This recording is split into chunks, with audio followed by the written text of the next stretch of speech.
Tyson Fury and Cain Velasquez will be making their WWE in-ring debuts at Crown Jewel in Saudi Arabia on October 31st, but nobody seems to be excited about this card, and I think we all know why. Cameron Kelly Smith, Movies and Wrestling. Let's discuss right now.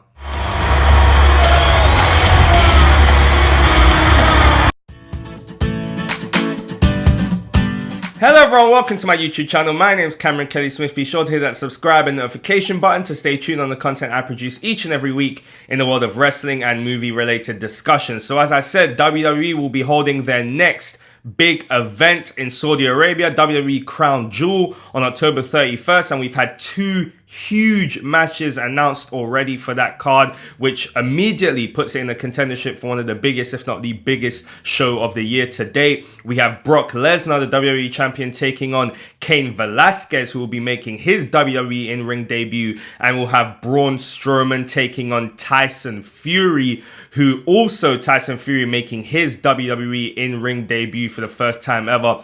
These are two big matches that seem to have literally come out of nowhere. There was no early reports or early talks about these matches happening, so deals seem to have been struck either pretty quickly or just in secret from a while ago and we haven't heard about it. So let's start with Tyson Fury versus Braun Strowman. I'm obviously here based in the UK. I'm a big fan of Tyson Fury. I think that his recent journey in terms of his struggles with his mental health and depression and where he was in regards to making his comeback to boxing, I thought it was a really touching story that touched me. I think it's really motivating. I'm a fan of Tyson Fury. Obviously, I am aware of certain comments he's made in the past that have caused a lot of controversy.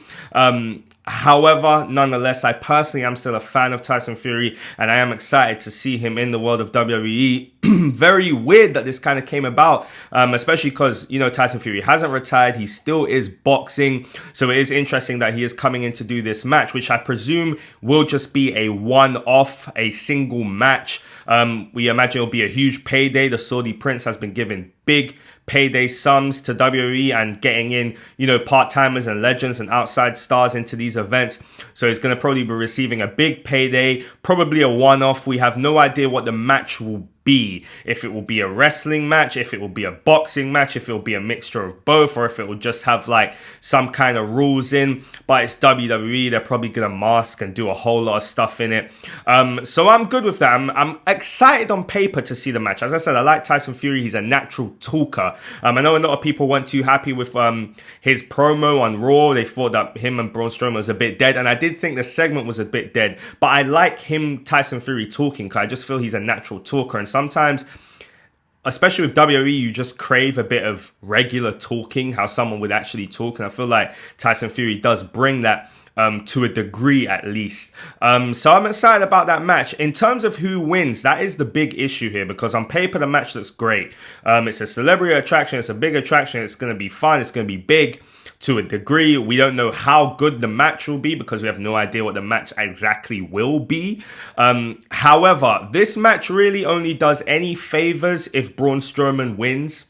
However, that's very unlikely. It's either Tyson Fury's going to win or they're somehow maybe going to get interrupted by a whole lot of guys and they team up to beat them. So when it comes down to it, the match itself probably won't be that great and it probably won't have a significant payoff either, which I think is why a lot of people aren't very excited also about that match. However, we shall see. It's going to be interesting to see how Tyson Fury is in that ring. We saw him do a few spots on Monday with Cesaro. Those punches look awful, so hopefully we'll have some time to work on those. Cain Velasquez coming in to face Brock Lesnar. This match has the most intrigue, I feel. Number one, because Cain Velasquez has had his wrestling debut wrestling in Mexico, so he has wrestled. He's not very experienced, however, so I'm going to be really interested to see how this match will be formatted. But Brock Lesnar is a GOAT. He's very good in the ring. He knows everything. He'll know what to do. And I think he'll be able to lead that match and he'll be able to work it and do it in a kind of shoot style wrestling match. Obviously, the intrigue there being that in real life, Cain Velasquez obviously did beat Brock Lesnar for the UFC Heavyweight Championship. So it is kind of cool. They're trying to obviously intertwine that aspect of it and saying, well, Cain beat him in real life before. He gave Brock Lesnar a scar. So now they're in a wrestling match. However, Brock Lesnar has to win the match, I think, as well, unless you're going to give Cain Velasquez some monster push. But I think that, once again, expectations and general excitement for this match are still a little bit lower on the scale, mainly because of the fact that Cain Velasquez, number one, is not the same fighter he was when he fought Brock Lesnar in UFC.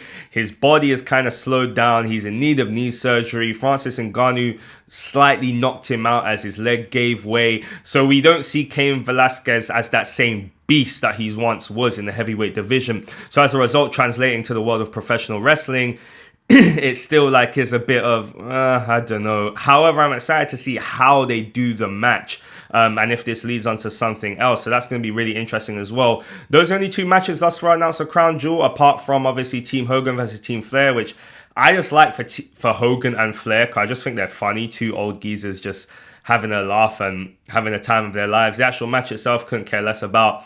And I think the rest of the card, whatever it will be, we probably won't care less about. It'll be long as hell. The matches probably won't end up being good, and that will follow the tradition of these Saudi Arabia events of being big cards on paper, but actually just turning out to be utter crap.